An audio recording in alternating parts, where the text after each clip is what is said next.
Good morning guys, welcome back to my new blog. तो कैसे हैं आप सब? आई होप कि आप सब बहुत अच्छे से होंगे। सो गाइज़, बच्चों को स्कूल भेजने के बाद एंड पतिदेव के ऑफिस जाने के बाद मैं फटाफट से ब्रेकफास्ट करने के बाद लग चुकी हूँ अपने घर के काम में रोज़ की तरह, क्योंकि आज कोई श्राद्ध नहीं था। तो फटाफट से मैंने ब्रेकफास्ट तैयार किया, बच्चों का लंच तैयार किया एंड उनको भेज दिया। और पूजा पाठ करने के बाद मैं सीधे आई हूँ अपने किचन में और किचन को क्लीन करना शुरू कर दिया। सबसे पहले मैंने बर्तन धोना शुरू करा, क्योंकि मैं आपको हमेशा ही बताती हूँ, जब तक मैं किचन साफ़ ना कर लूँ मुझे तसल्ली नहीं मिलती कि मैं कुछ घर का काम कर रही हूँ। तो सबसे पहले मैं अपनी किचन को ही साफ़ करती हूँ। ऊपर से पानी जाने का भी डर रहता है, तो सबसे पहले किचन का और कपड़ों का ही काम मुझे करना पड़ता है, क्योंकि एक लिमिटेड टाइम में पानी आता है एंड फिर पूरा दिन पानी की किल्लत नहीं सहनी पड़ती। तो फटाफट किचन साफ़ किया एंड उसके बाद मैं पहुँची ड्राइंग रूम में।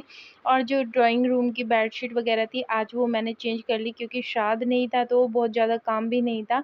तो मैंने सोचा कि फटाफट से आज बेडशीट वगैरह चेंज कर लूँ, कल मशीन लगा लूँगी। तो मैंने सारी बेडशीट चेंज कर ली आज, हॉल की भी और बेडरूम की भी। तो यहाँ बेड की बेडशीट चेंज करने के बाद मैंने फटाफट से एक कुशन कवर और पिलो कवर भी चेंज कर लिए, क्योंकि आजकल मेरे बेटे को आटे से खेलने का बहुत शौक चढ़ा है और 2 दिन में ही बेडशीट की ऐसी तैसी कर देता है।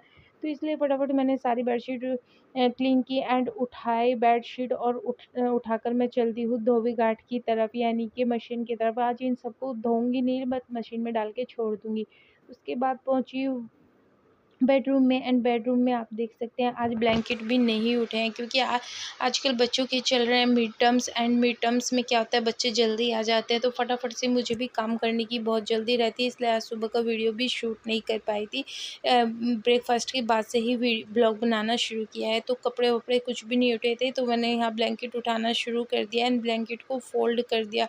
ब्लैंकेट को फ़ोल्ड करने के बाद अंदर की बेडशीट भी मैंने उतार दी एंड उन्हीं कपड़ों से थोड़ी-सी डस्टिंग करनी शुरू कर दी, क्योंकि ये तो वॉश होने ही है, तो फटाफट से कर दूँ। बेडशीट लगाने के बाद जब अगेन डस्टिंग करते हैं तो बेडशीट पर अगेन किरकिराहट सी हो जाती है। तो मैंने यहाँ साथ के साथ ही आज बेड का सिरहाना भी साफ़ कर लिया और येलो कलर की आज मैंने बेडशीट लगाई है। तो कमेंट करके ज़रूर बताइए कि आपको मेरी बेडशीट कैसी लगी। एंड उसके बाद मैंने कुशन कवर चेंज कर लिए। ब्राउन कलर के कुशन कवर मैं हमेशा इसके साथ लगाती हूँ, मुझे इसके साथ ब्राउन ही अच्छे लगते हैं, क्योंकि इस बेडशीट पर ब्राउन कलर के ही फ्लावर हैं।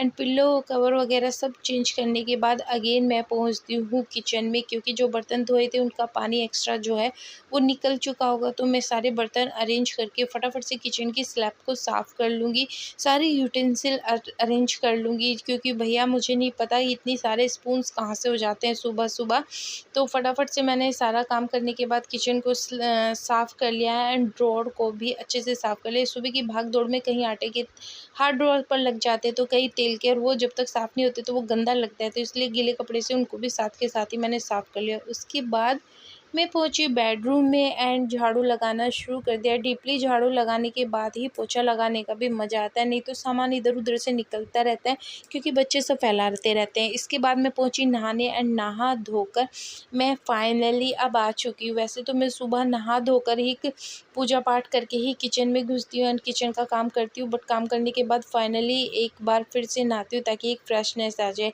तो यहाँ मैं कर लेती हूँ अपना स्किन केयर फटाफट से। सबसे पहले मैं लगाऊंगी सीरम एंड सीरम के बाद लगाऊंगी मॉइस्चराइज़र, देन लगाऊंगी सनस्क्रीन। मैं कभी भी सनस्क्रीन को अवॉइड नहीं करती, अगर आप करते हैं तो प्लीज़ आप भी ना करें, क्योंकि आप हाउस वाइफ हैं तो बहुत ज़्यादा हीटिंग का सामना करना पड़ता है और उससे हमारी स्किन डैमेज हो जाती है। कई हाउस वाइफ को तो मैंने देखा बहुत ज़्यादा पिगमेंटेशन भी हो जाती है। तो अगर आपको ऐसी कोई प्रॉब्लम है तो आप मेरे चैनल पर, जिसका नाम है नेचुरल रिया, उस पर विज़िट कर सकते हैं और वहाँ जाकर आपको बहुत अच्छी डाइट मिलेंगी जो आपकी पिगमेंटेशन को विदिन 1 वीक 100% रिमूव कर देगी। मैंने भी अपनी पिगमेंटेशन से ऐसे छुटकारा पाया है, क्योंकि प्रेगनेंसी के टाइम में भी मुझे भी बहुत ज़्यादा पिगमेंटेशन हो गई थी। बाहर निकलना, पार्टी वगैरह जाना मैंने बिल्कुल छोड़ दिया था, इतनी ज़्यादा पिगमेंटेशन मेरे को हो गई थी। लेकिन यही सारी डाइट एंड ड्रिंक्स और रेमेडीज़ यूज़ करके मैंने अपनी पिगमेंटेशन से छुटकारा पाया। तो आप भी अगर परेशान हैं तो वहाँ जाकर उसको देख सकते हैं। और वीडियो पसंद आए तो वीडियो को लाइक एंड चैनल को सब्सक्राइब भी करें। तो अब मुझे बहुत सारे कपड़े भी आज प्रेस करने हैं, क्योंकि कई दिन से मौसम खुला हुआ नहीं था, कपड़े भी बहुत सारे इकट्ठे हो गए हैं और ये आधे कपड़े भी नहीं हैं जो आज मैं लेके बैठी हूँ। लगभग 1/4 ही ये कपड़े हैं, क्योंकि बच्चे को लेने भी जाना है, तो अभी आधा पौना घंटा उसके आने में है, तो मैंने सोचा तब तक अपना ये काम भी निपटा लेती हूँ, तो थोड़ा बहुत तो प्रेस हो ही जाएगी, क्योंकि उनके आने के बाद तो फिर टाइम ही नहीं मिलता, बच्चों को पढ़ाना भी पड़ता है, क्योंकि मिड टर्म्स चले हैं एंड बच्चों को जब तक आप लेके ना बैठें वो पढ़ने के नाम के हिलते भी नहीं हैं, तो उनको लेके भी बैठना ज़रूरी होता है। देखिए हर एक चीज़ अपनी जगह है, लेकिन बच्चों की एजुकेशन हर अपनी जगह है। हम किस लिए कमाते हैं, किस लिए करते हैं कि ये सारी चीज़ें अपने बच्चों को अच्छे से दे सकें, उनको एक अच्छा लाइफ़स्टाइल दे सकें, या फिर उनकी एजुकेशन को एक अच्छी ये उड़ान दे सकें, और वही टाइम अगर हम नहीं निकालेंगे तो कैसे चलेगा। तो फटाफट से मैं इसीलिए उनके आने से पहले ही सारा काम करती हूँ, और उन्हीं के आने से पहले मैं अपना ब्लॉग भी शूट करती हूँ। उनके आने के बाद मैं इस तरह की कोई एक्टिविटी नहीं करती, क्योंकि बच्चे बोदर हो जाते हैं कि मम्मा आप हमें टाइम नहीं दे पाते, और उनकी पढ़ाई सबसे ज़्यादा ज़रूरी है, इसलिए मेरा उनके आने के बाद का सारा टाइम उन्हीं का होता है। तो इसलिए मैं शाम का ब्लॉग शूट नहीं करती। कई लोग मुझसे पूछते हैं कि आप सिर्फ़ दोपहर तक का ही ब्लॉग शूट करती हैं, शाम का नहीं, तो मैं आपको कभी शाम का अपना रूटीन भी ज़रूर दूँगी, लेकिन अभी फ़िलहाल उनके मिड टर्म्स चल रहे हैं, तो मेरे पास इतना टाइम नहीं है। आगे बैक टू बैक इतने सारे फेस्टिवल आ रहे हैं, तो थोड़ी बहुत घर की साफ़ सफाई भी करनी पड़ती है, तो मुझे टाइम मिलता है तो मैं उसी समय अपना टाइम निकाल लेती हूँ। तो आप देखिए धीरे-धीरे मैंने बहुत सारे कपड़े प्रेस कर लिए, और मैं बहुत थक भी चुकी हूँ, क्योंकि सुबह 5 बजे उठ जाती हूँ एंड 1 से 2 बजे तक भागा-दौड़ रहती है।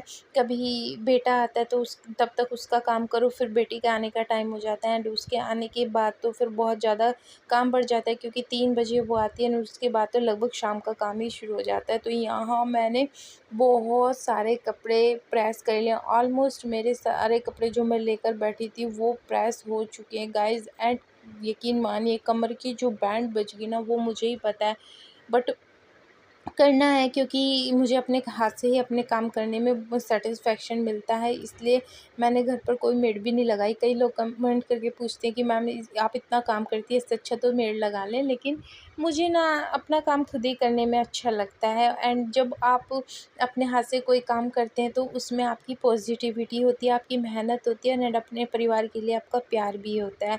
और प्रेस करे हुए कपड़े तो भैया जब नहाते ही मिल जाए ना तो बहुत मज़ा ही आ जाता है। कई बार क्या होता है प्रेस करे हुए कपड़े नहीं होते, एंड जब करके सारा काम करने के बाद प्रेस करनी पड़े ना बहुत ज़ोर पड़ता है। तो मुझे तो लगता है कि जब भी फुर्सत हो सबसे पहले कपड़े ही प्रेस कर लो। तो ये मैंने सारे कपड़े प्रेस कर लिए, एंड मैं इनको हैंगिंग कर लूँगी। तो लगभग ये 2 से 3 दिन के कपड़े मैंने प्रेस कर लिए, बैक टू बैक उठाते रहेंगे एंड पहनते रहेंगे।